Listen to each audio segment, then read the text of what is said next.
Hello, and thanks for joining us this evening. I'm Helen Sosowski. I'm the events director for Oblong Books in New York's Hudson Valley. If you've not attended one of our events before, you can leave questions in the chat or ask a question in the module at the bottom of your screen, and your questions will be answered after the conversation portion of our program. We are delighted this evening to welcome Ken Babbs with his new memoir, Cronies, Adventures with Ken Kesey, Neal Cassady, The Merry Pranksters, and The Grateful Dead, which I'd like to remind you is available at Oblong Books, or you could order it online at oblongbooks.com, and I'll put a link to where you can do that in the chat as soon as the program gets underway. Conducting the conversation with Ken this evening is my colleague, David Standford. David was an editor at Henry Holt and Viking Penguin, each for 10 years. While at Viking Penguin, and after being Ken Kesey's editor for 12 years, David worked with Ken Babbs on the Kesey-Babbs Western novel Last Go Round.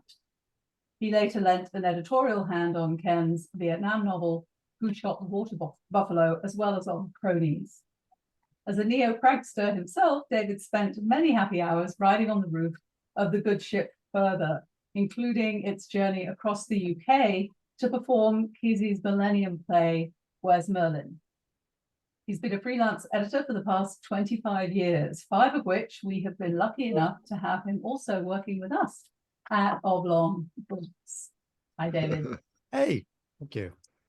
Ken Babbs is a famous merry prankster who became one of the psychedelic leaders of the 1960s. A graduate of Stanford University's creative writing program and a Woodrow Wilson Fellow, Ken became a helicopter pilot and served in Vietnam, where he tried to do more good than harm, and began writing about his experiences. In the fall of '58, Ken took a writing class at Stanford with another Wilson Fellow, Ken Kesey. They became firm friends and maintained a correspondence while Ken was stationed overseas, and eventually formed the Merry Pranksters. Babbs is best known for his participation in the acid tests, inspired when the pranksters met the Grateful Dead, and for his many wild adventures on the bus Further. And you guys will tell us all about that and all of the stories that are contained in your book. Thank you for joining us, Ken. Lovely to have you. We can't wait to hear everything. David, over to you. Thank you. Thank you. Thank you. Hey, Babbs. Yes. Good Hey, to see David. you. Yeah. So everybody do send in questions, and we'll get to those a little later in the program. Oh no, my printer's printing. There you go. Now it's done. Sorry. So it's great. I was rereading the book, Babbs, today, and it's just kind of an overwhelming amount of good storytelling and fun and content and memory. And it's interesting that it's 50 years since Tom Wolfe's book, which is where I probably first heard of you then, or maybe it wasn't until Garage Sale, which you were the narrator professor of Garage Sale, which really struck me. And I felt I got a sense of you from that book in 1973. But I know, if just to throw in for viewers who may not have that backstory, you're a great basketball player out of Ohio who came to Stanford and met Ken on that writing program you were doing, and then took it from there, but not before you went to Vietnam, pretty early on in that conflict. And as I know, you were writing a novel when you got back about that and put a lot of work into that, but eventually put it aside in light of all the things that were happening immediately in the present at that time. And I think that's a great publishing story in itself, how after Ken's passing in 2001, you got that novel out and you wrote it all the way to being finished and published that. I think it's a really wonderful book. I recommend it to anyone who may not have seen that.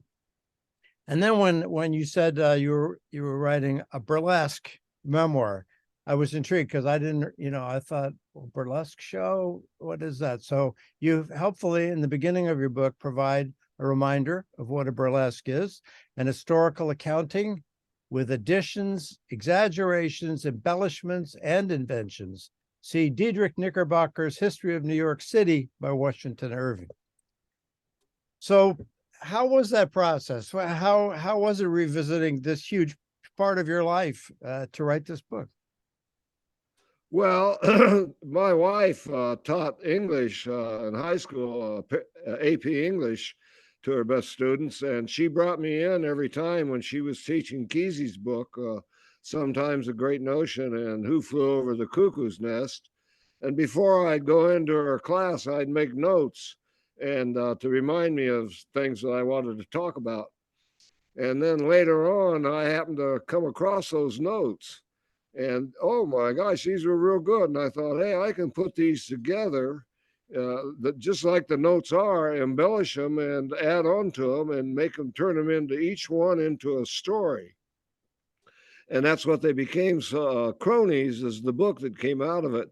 71 stories, and each story is complete in itself.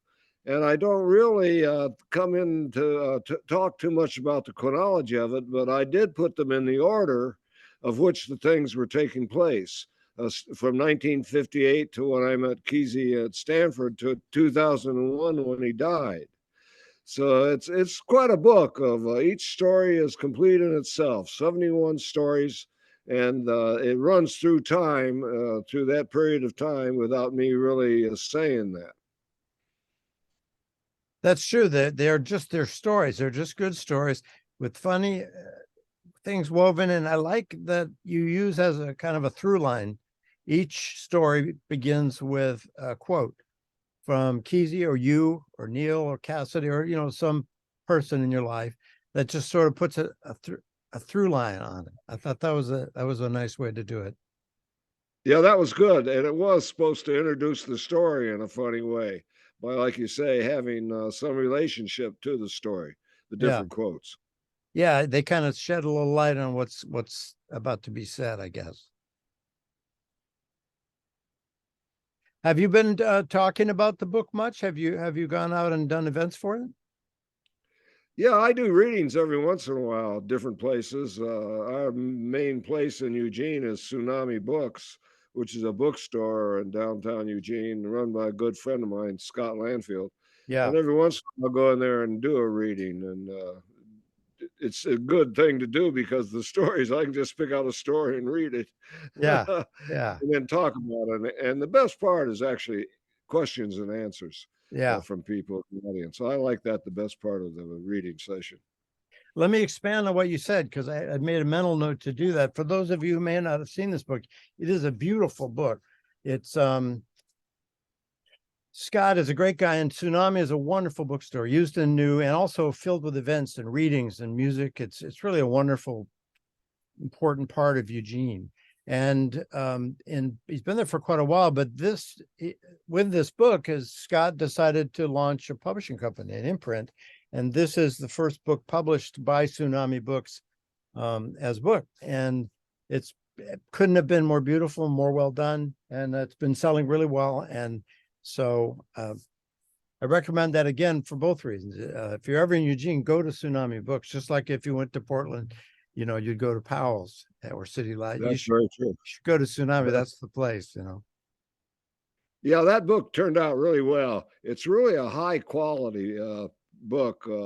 The back and the front and the binding and the print, everything about it is #1. We got the best people to do everything, and it is a Tsunami Press imprint. When Scott said he'd take it over and publish this book, Tsunami Books also is now Tsunami Press. Yes. And he has another book out now, an anthology of short stories and essays written mostly by the clerks that work at the bookstore.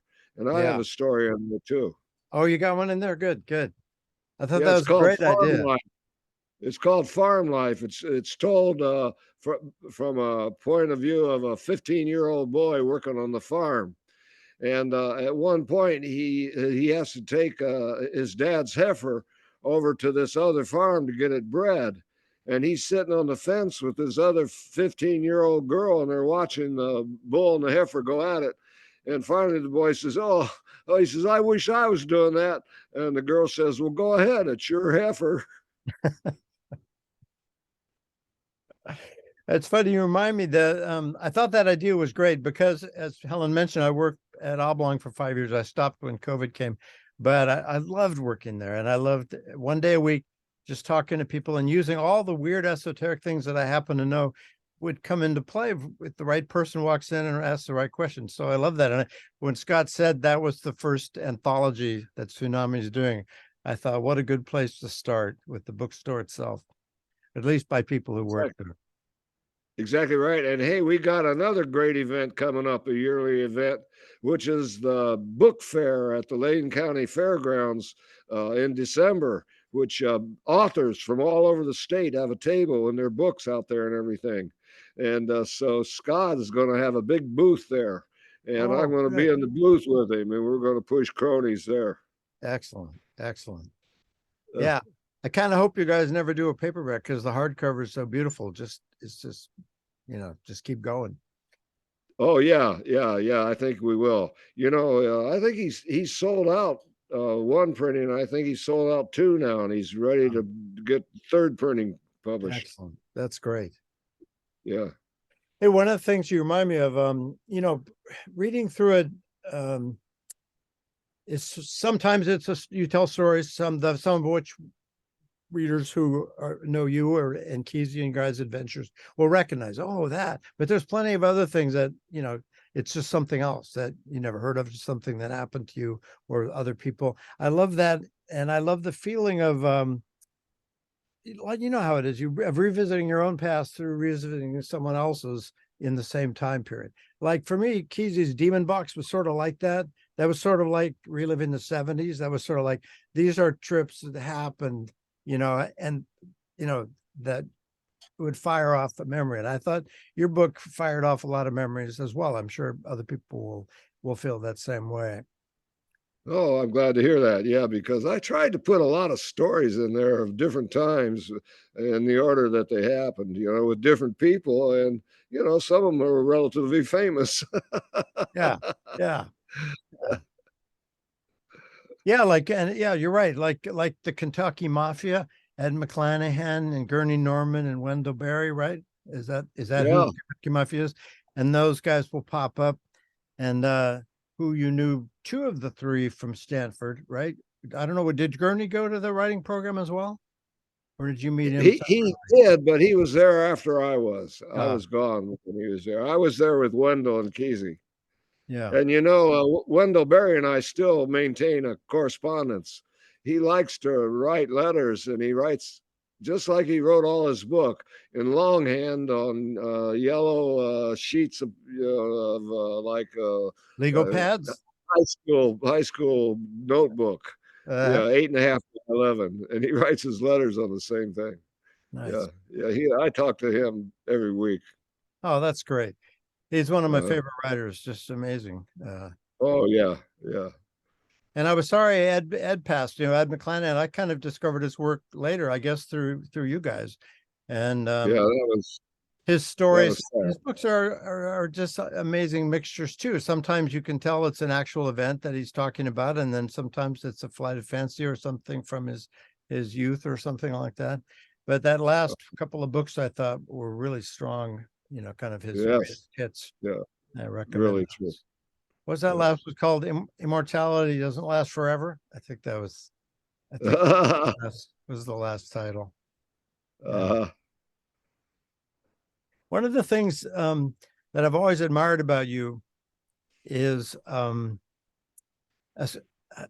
my immediate life, I related to my wife Therese, who at a wedding or a social gathering, just if people haven't opened up, she's really great at just standing up and saying something, raise a toast and do that art. And you, since the first time I ever met you, you pursue the art of coming on, right? As discussed coming on, that's a good expression. To be able to come on. Well, I sat at the foot of the master come on artist, Neal Cassady. You talk about the come on artist. He could talk and always keep it coherent, even though he went all over the place and he had a point to make. Yeah, he was the master at that. Yeah, and you write a lot about him in this book. You do have transcriptions of him and stories about that, a lot of which reflects that particular thing that he did that people have remarked upon. But and yet there When we were on the bus with Cassady driving and rapping all the time, we recorded it all. And so we had all this on reel-to-reel tape recorders. And so when I would write about Cassady and I would have him talk, I'd go into those tapes and use his actual words, because I would never try to recreate the way Cassady talked or be Cassady. But to have those tapes, I could give the real Cassady, type them up, and have them on the page. you can tell. Yeah. Yeah. That's interesting. It's like, you know, as an editor reading submissions for years back in the day, a lot of people would, it seemed to me, try to write like Hunter S. Thompson, you know, and it's almost impossible to do. And Yes. and it's not, you know, you got to be a good writer to write like that. And I think like you just said about Neal, and despite all the people who talk about that, it's not like there's been a lot of people saying, I'm going to pursue the art of coming on. That's what I'm going to do. You know, it's in your nature to fearlessly talk into the moment where you happen to be, you know, with people. And I'm sure that in your case came out of those acid tests and all of that opportunity of just free forming it and going where you find yourself going. So I love that. I commend you. I think the first bus ran I made with you guys was when we did The Further Inquiry, Kesey's book that was originally a screenplay that became a play, and it was the trial of Neal Cassady's spirit. Was he a force for good or a force for evil? And the testimony in court was from prankster friends and telling adventures and stories of him. And at that time, you guys had found the new bus and fixed that up and brought that to Las Vegas for the ABA, where we were going to premiere that book. You remember that run? And at the first part, a lot of people didn't come and flew into Reno and got on board there. And that way down, you were playing old tapes on there. And the way the bus was fixed up later, with everybody on it could have a headset with a mic all running through the center, and you could hear everything, plus music in the speakers. And it was being blasted out over the speakers outside to the audience. That's right, on the roof. That's right. But in that context, then letting yourself just play, it was very comfortable and fun. We were writing it, we're driving in the rain. Good. That was a good run. That one to Reno. Yeah. And I was kind of, and then you said, well, we're recording the Neal tapes inside the other tape. We're making new layers. So since that the archive is full of many multi-layered and pieces, I don't know that you guys have cataloged it fully yet ever. You know, I don't know, but must be a lot of words in there.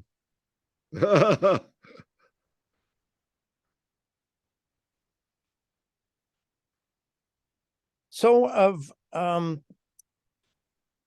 what's the most obscure thing that came to you, or did anything come to you in the course of writing it that you hadn't thought about that appeared because of the way, I know how disciplined you were for a long period of time.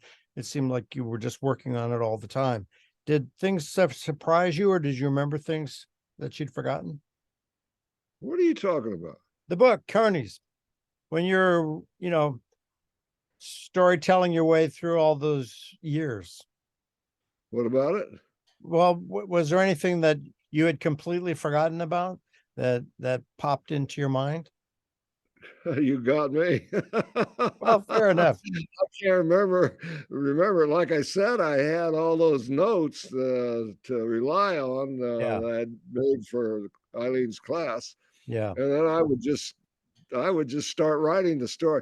You know, the thing I've learned about writing is, and I really got it from Kerouac and On the Road, is you don't, I mean, in me anyway, I've learned not to think about what I'm going to write before I write it, but just to sit down and start, you know, just whatever comes out. And pretty soon you find the groove. It's that thing you talk about coming on. You're coming on the typewriter. Now, I love to type. I'm a speed typer, you know, and so I can type without thinking about what I'm going to type beforehand.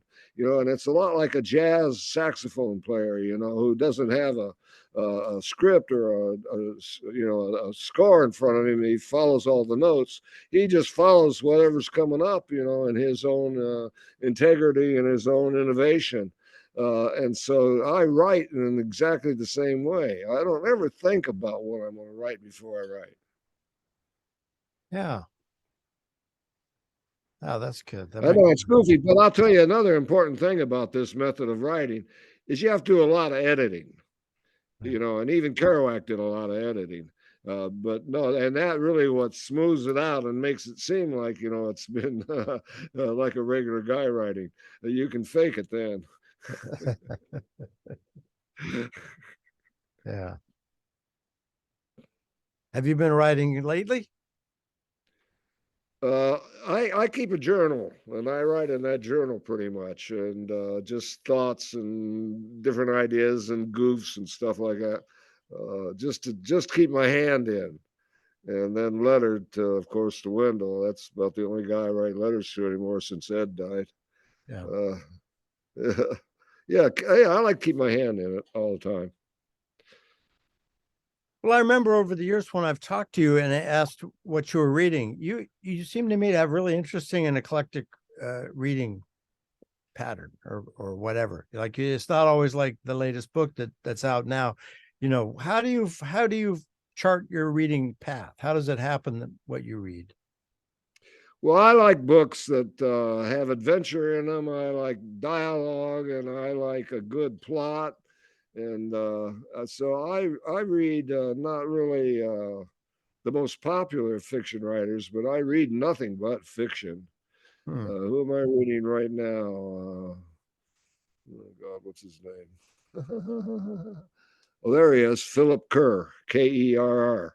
Tremendous writer. He writes about stories that take place in Germany and just before World War II, when Hitler's taking over. And his plots are tremendous. And he's one of these guys that uses actual historical settings and then has made up characters in them, and then also real people in them, because they're ancient times now that he's writing about.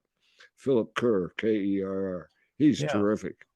And then, how about Michael Connelly? He's a really popular writer. Oh God, he's got this tremendous guy named what the hell is it? Harry Bosch is his detective, an old guy, old feisty guy. And Michael Connelly is really popular. And then another author that I like a lot is Nelson DeMille. He was a lieutenant in Vietnam in the Army. And so he has a lot of, he wrote one called Up Country that was about a guy and his wife, a Vietnam veteran and his wife, in today's world, going from Vietnam, from down in Saigon all the way up to Hanoi, driving up the old road up along the beach, going through all these places that I remember from flying over when I was flying helicopters over there. And every once in a while, he'll throw in stories about some of the stuff that happened in Vietnam, because this guy is a Vietnam veteran, the guy in the book. It's called Up Country. And then I just read another great book by him called By the Waters of Babylon. So I've gotten into Babylon as a place, back in 4000 BC, a huge, it's in Saudi Arabia. Euphrates River ran right through the center of town, and it was a big fortress place.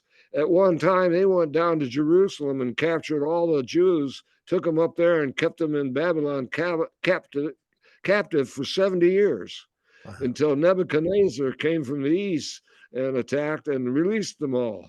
And they went back and formed what became Israel.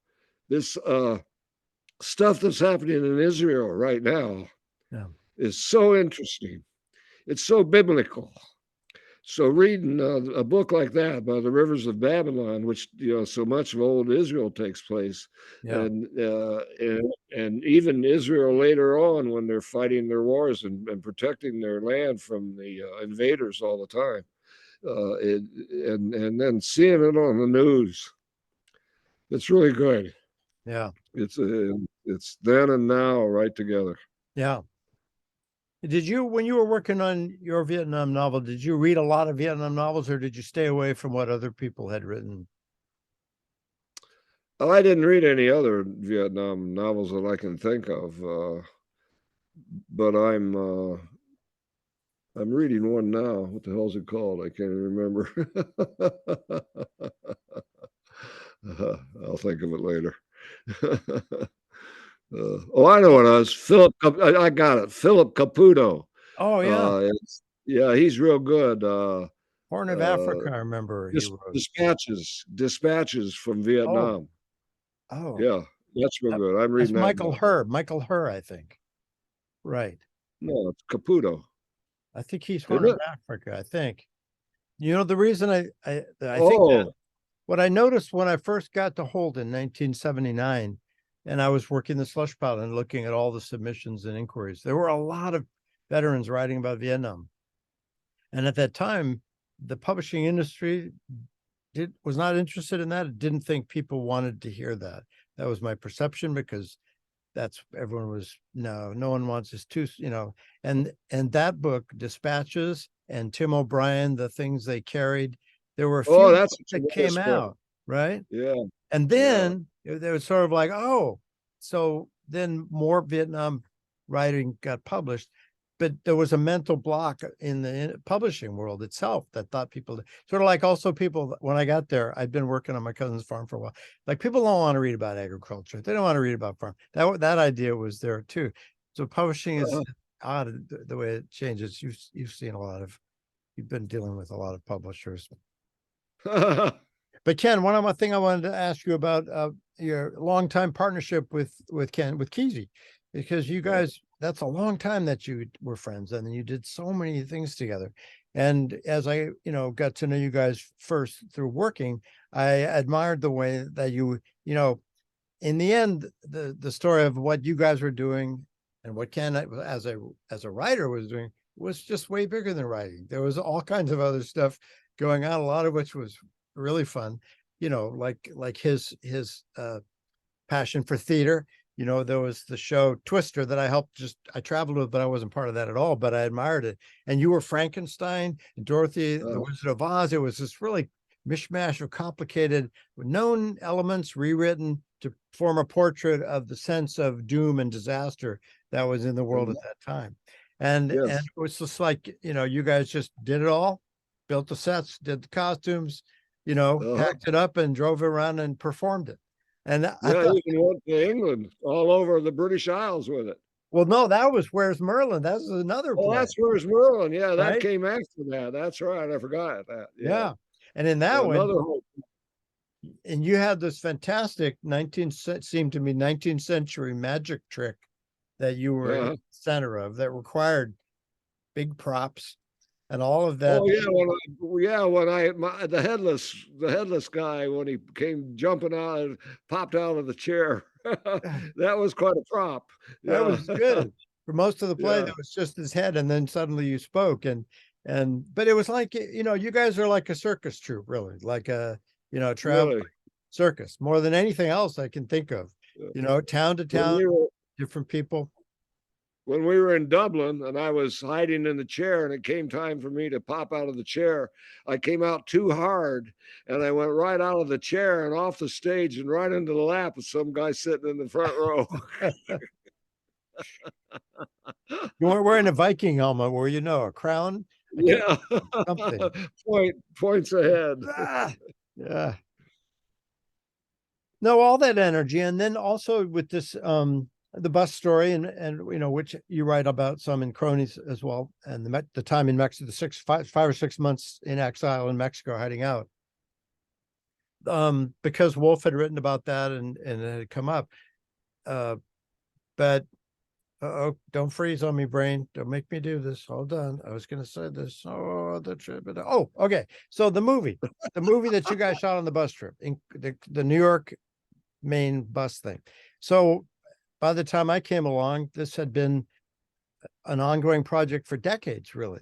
But while I was there, you guys got your hands on a really state-of-the-art system, transferred the footage and started editing them. You're like, we're just going to edit this ourselves. And you got an office in a motel.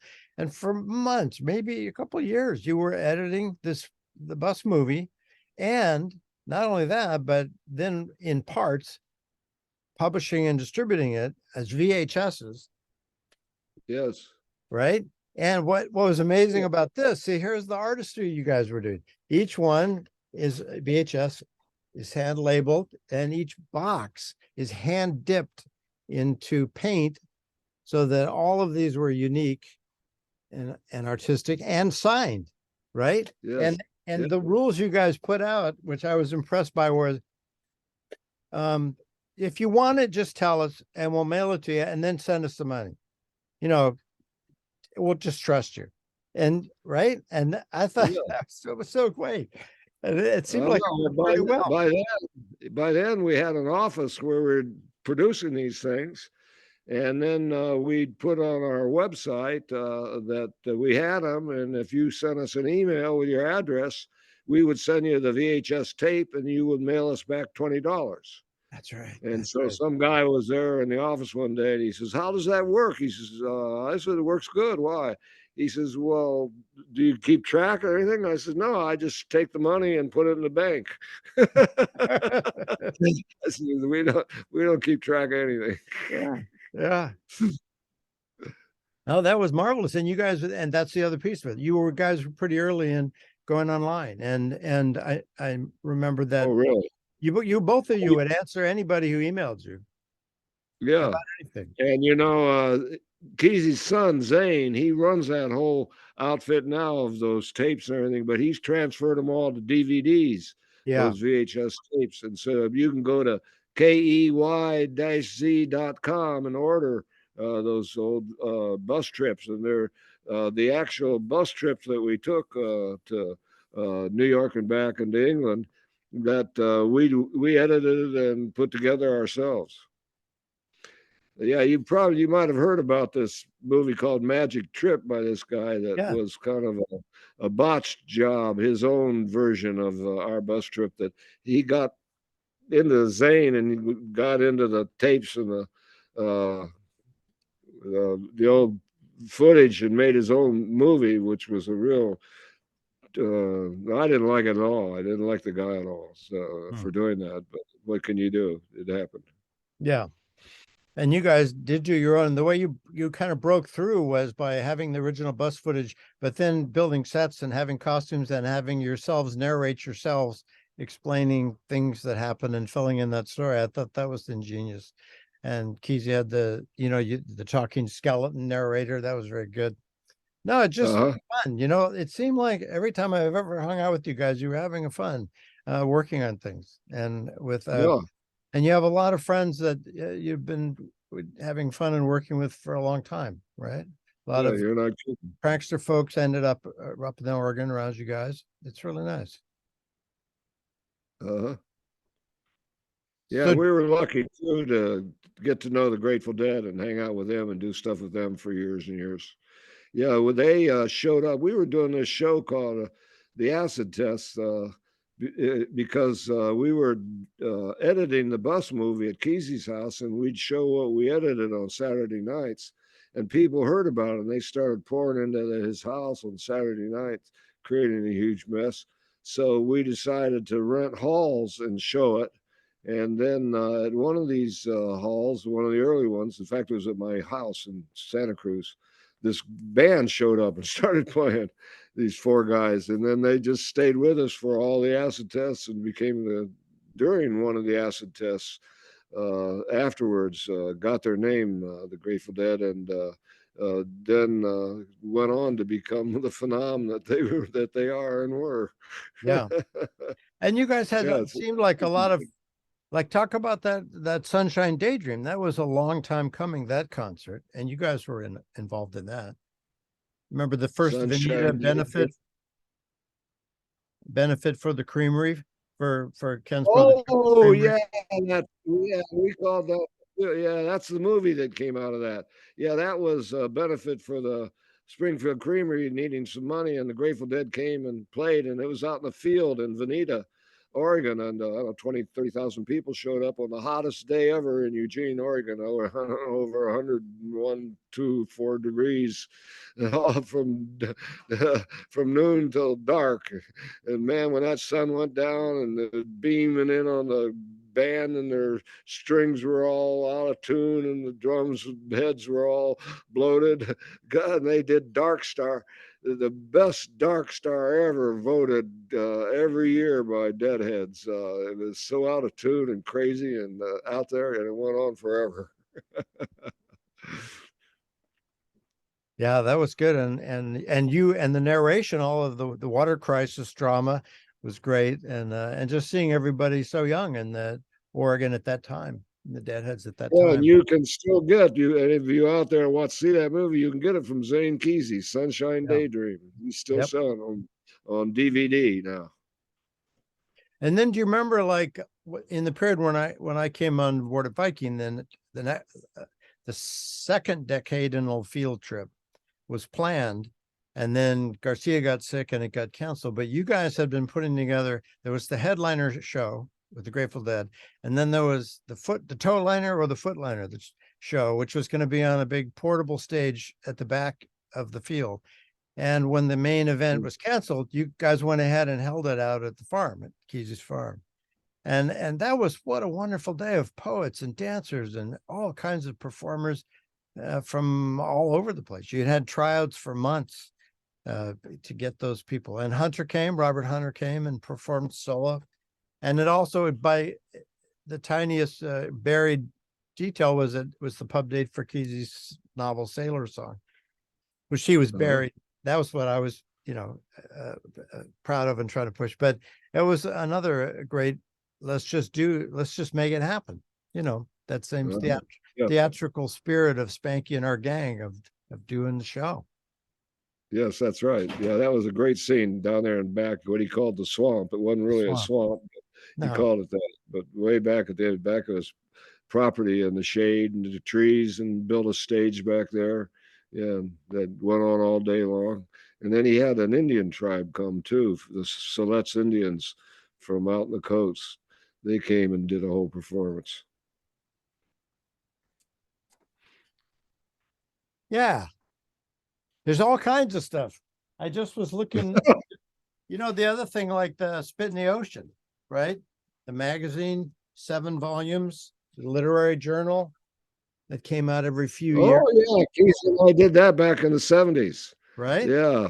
Between that was Sale and Demon Box. That was a good run we had with those Spit in the Oceans. It was one of the best ones. Yeah, one of the best ones was, and then we had a different editor for each issue. That's right. And one issue, I think it's number 6, was Timothy Leary was the editor, right. And he was in jail at the time in a federal prison in San Diego. And Kesey and I went down there and visited him in the jail, and to go over the manuscript with him and work out the details on it. Man, was that a fun trip. God, he was so great, Timothy Leary. In the jail there, we were in this room, and these other guys would come along, these other inmates in there, and convicts, and every one of them would say, Tim, hey, Tim, and they'd come over, and he'd get up, and they'd slap 5 and yak for a minute, and come back, and he'd say, those 2 guys are murderers. He says, they're in for life. He knew everybody. They all loved him there in the jail. That's right. And Ken's contribution was a chapter, a prayer for Grandma Whittier in each volume, figuring the 7th one would finish. But when he died, that's right. He hadn't written it. So that he was going to rewrite it all into a book. Couldn't do that. Yeah. And then, so instead, Ed edited the 7th issue is a tribute to Kesey, with essays by lots of people in there. Eileen has a beautiful piece. You wrote a bunch of things in there. That was great. And then just look one over here. Then I was thinking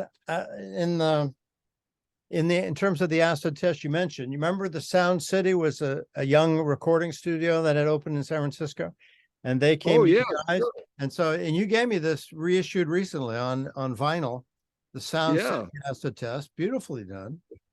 And, it's a great record. Yeah, this guy up there in San Francisco had a sound studio, a sound stage, and he came to Kesey and me and said, how about coming in there and we'll cut a biscuit, make a record. Okay, so we went in there all night long, 14 hours, and coming on and everything. And the guy cut it down to the what's on the record, This, and then I wrote the liner notes for it. It nice. didn't have liner notes at first, but when it came out again, they were. And that it continues to be reprinted. It's done now by what's it called? An outfit in Portland. That this guy he got the rights to it, and he keeps printing that and selling it, and it keeps selling. That record does. Neat. Yeah, it's a good record. It's far out. And also then there's the San Francisco acid test when you guys came back from Mexico, literally drove up to San Francisco State for that event, which has a lot of interesting stuff on that. I just found that I had that one too. And then there's this, Babbs, you're single. The Hogs are coming. Peggy the Pistol, the 45. Those were the only two songs that Kesey and I and our band knew how to play. We didn't know any regular songs. We'd usually just make everything up. But those two we knew. Nice. Peggy the Pistol. She didn't shoot a gun, but she shot a lot of crystal. She had the meth habit. She had it bad. Now let me tell you about the trips she had. Well, it sort of goes with, Ken sort of had a thing about, the Western, Last Go Round, the science fiction novel, Sailor Song, just sort of moving through genres. So you've covered a lot of territory. Yeah.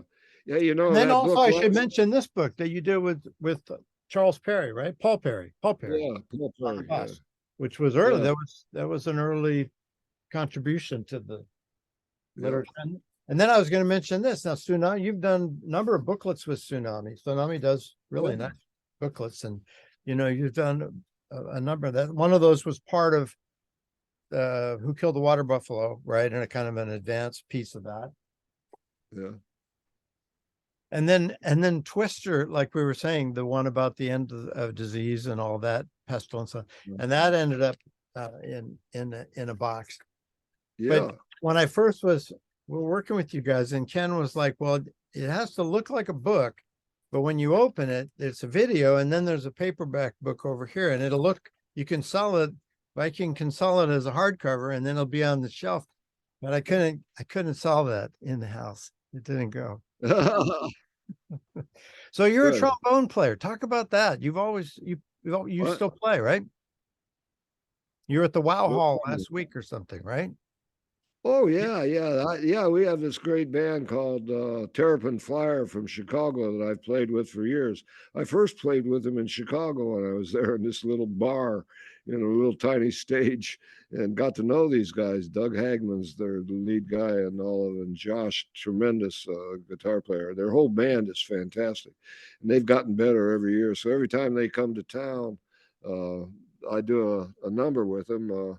They open it up kind of noodle behind me, and the other night when they were here, I told them the story about Peg Leg Pete and the downtown stompers. When Peg Leg Pete, he lost his leg when a boulder ran over his leg when he was mountain climbing, and he cut off his leg beneath his knee, but he didn't get a fake leg. He got a peg leg, like a young John Silver, just a wooden thing. Yeah, just a wooden thing goes down from his knee to the ground.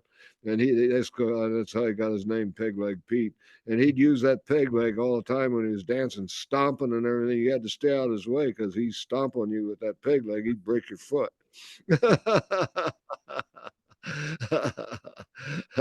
So I'll have to send you the story I wrote about him.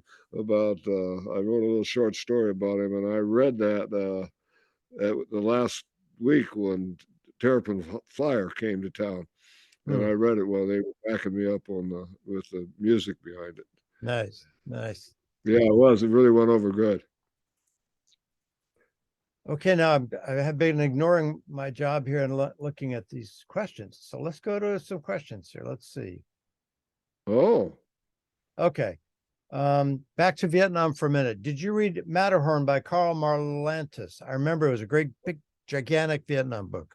I didn't read it. Yes. Tremendous book. tremendous book. I really liked it. He's a great writer, and I got to converse with him through email for some reason. Somebody gave it, and he was a good guy, really a good guy. But that book is tremendous. Good. Matterhorn. Yeah, Yeah. that's one everyone should read. I remember planning to, and then I didn't. So I'm glad to get this reminder here. Oh yeah, and someone writes, Going After Cacciatore is another good book. Oh yeah, right. Yeah. I forgot about that one. That's another one. And one question is asking you to please tell the story about meeting the Grateful Dead, which you did touch on, and what was it like being with them at the acid test, and how was that? Well, being with them at the acid test was always good because the Merry Band of Pranksters, was a band. We all played instruments and we all performed all the time at the acid test. And we would set up with a stage at one end and another stage at the other end, and we'd be on one stage and the Grateful Dead would be on the other. Sometimes we'd play separately, sometimes we'd play together. And so the Grateful Dead was great because they not only knew songs, but they could jam and go any direction anybody wanted to go. And we knew one or two songs like Peggy the Pistol, but we just played whatever. A form of nonverbal communication is what we called our music. But they were good because they'd go with anything, but they could also play real stuff. Hey, you know how George Walker plays the saxophone, which is like a kazoo mounted up? Did that come in with Twister, or did it predate that, as he played that instrument for a long time? Do you remember? Well, I think Twister was when that he really started using that all the time. Yeah. Okay. Yeah. That was my question. Yeah. Oh, this question is asking you to please describe your first meeting with first impressions of Kesey when you guys were, I guess, at Stanford. Oh yeah. At Stanford, that's funny. We both went there on a Woodrow Wilson scholarship to a grad school, and so before the class actually, and we both signed up for this writing class with Wallace Stegner, the head of the department, author, great author. And so before school started, like a day before school started, we were all there, and Stegner had a cocktail party at his house on the back terrace, porch and lawn. And so I came in the evening towards the sun was going down behind me. And as I walked towards across the lawn on the porch up there, the sun was beaming in, and back at the end of the porch, leaning against the wall, was this guy standing there with his arms folded and not just watching, and the sun right on him and everything. And it really attracted me to him, like I don't know, like a beam. The beam. I was riding the beam, so I went up to him and shook his hand, and he says, "Ken Babbs." He says, "I heard of you." He says, "You were that guy up at San Francisco last week that went to Blabbermouth at the place and got up there and started haranguing everybody about how they should get jobs and go out and work and contribute to America and be part of the economy and not just lazy bums hanging around Grant Street and bumming off of the people." And they booed you off the stage and kicked you out the door. I says, "Yeah." I says, "They were so square, they do not know satire. They didn't get it at all." So, oh, satire, yeah. So that was the first time we met. Yeah, we buddied up right away. And he had a neat house, he and his wife Faye and their little kids, right across the street from the Stanford golf course in this place called Prairie Lane, where a lot of different yokels live there, like I don't know, I can't remember their names now, but they all had little cabins and there was trees and little paths going through there and everything, a little enclave. And so Kesey kind of every Saturday night would have a gathering there, and people would get there with guitars, and we'd build bonfires and sing and drink wine. Yeah, and the pot hadn't even happened yet. I can't remember when pot happened, but it wasn't then. Let me see something else. Let's see. Okay. Question is, Ken, do you think there are any contemporary writers and musicians who are experimenting and pushing boundaries today the way you guys did? Oh, I'm sure of it. Yeah, in fact, it's become something that for a lot of musicians, they go into that direction because, well, we didn't start it, jazz improvisation is what started it, just to come on. That's what it is. You're coming on your instruments or any of the artworks, music, I mean, art, painting, dance, whatever. And what it amounts to is you don't follow a script or read a score or that, but it comes from within and comes out creatively. So you're creating as it's happening. And sure, there's lots of people doing that today. It's a form, yeah. It's a legitimate art form now. Yeah, I bet there's more people now than ever before who just assume that's what they're going to do and they just go out and work on that however they can and however that unfolds. It seems like there's lots going on. Oh yeah, because it's accepted now as a thing, where it was innovative once, but now it's part of the culture, the artistic culture. And also elements like, every kid who has a phone is a filmmaker, but they could be by the time they're 13. And there's so many tools available now too, and ways to share and connect and get a little income and get, know that some people are seeing what you're doing. All that is different. Yeah. Oh yeah, the internet and going online and the phone, that's just revolutionized the ability to do all that kind of stuff, to create and have it go out. Yeah, there are lots of people that have followers now, online that follow the things they do and all that. And they don't. I suppose some of them even make money on it. You get charged for their content. Yeah. Right. I think But we've it's got time like, for- Sorry, oh. David. Oh, that's right. Well, let me just say, I was going to say one last. I've been very, it's always fun talking to you, Babbs. There was something I wanted to say. Can I mention your website as well? I know you haven't been posting there so much lately, but you have skypilot.com, skypilot.com, right? Is that Yeah, right? it's still there. Good I haven't archive. done There's all it yet. kinds of stories in there. You haven't Oh, it's posted got a lot on there. I looked tons. at it the other day. I was amazed how much shit's on there. Skypilot.com. And I also was going to mention Zane Kesey's website, key-z.com. He has all kinds of stuff and photographs and archival things and lots of artwork and books. And some of those Spit in the Oceans are on there. I also see them on eBay. Those are still on there too. Is Water Buffalo still in print? Did Overlook keep that in print? Buffalo? Yeah. Well, you can still get them from Tsunami Books in There you go. Eugene because he's got boxes of them. It's good. And also eBay. I noticed that it's there too. So Yeah. it's always great, Ken. And I just like to say, the most of the people I know from that period of time, followed through one way or another with what had caught their interest and inspired them. And you certainly have fallen through. And I always enjoy what you're doing and talking about. So thanks for sharing and this book especially. I think people will enjoy this.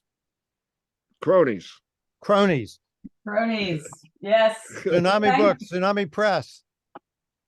Okay, That's thanks, David. wonderful. That's been great. Yeah, and thank you too. It's Go been ahead. wonderful. Yeah, I wanted to thank you, Ken, for joining us from Oregon, and thanks, David, for bringing this to us and for a lovely conversation. Just one little question in the question. It's from Michael Fassman, and it's a good one to end with. It says, "Are we really all bozos on the bus?" I think we probably are. But it's fun. A reminder that Cronies is available at oblongbooks.com, and the Kesey.com address is also in the chat, and you'll all get an email from us shortly after this event, and we'll include all of those links in that. So if you want to check out any more information, any more great stories. Somebody just also said, thanks all. What a trip. It really has been. Thank you, Ken. Thank you, David. Thank you all for joining us. Everybody. Have a great evening. Bye. Okay, thanks so much. Okay, Bye. bye-bye.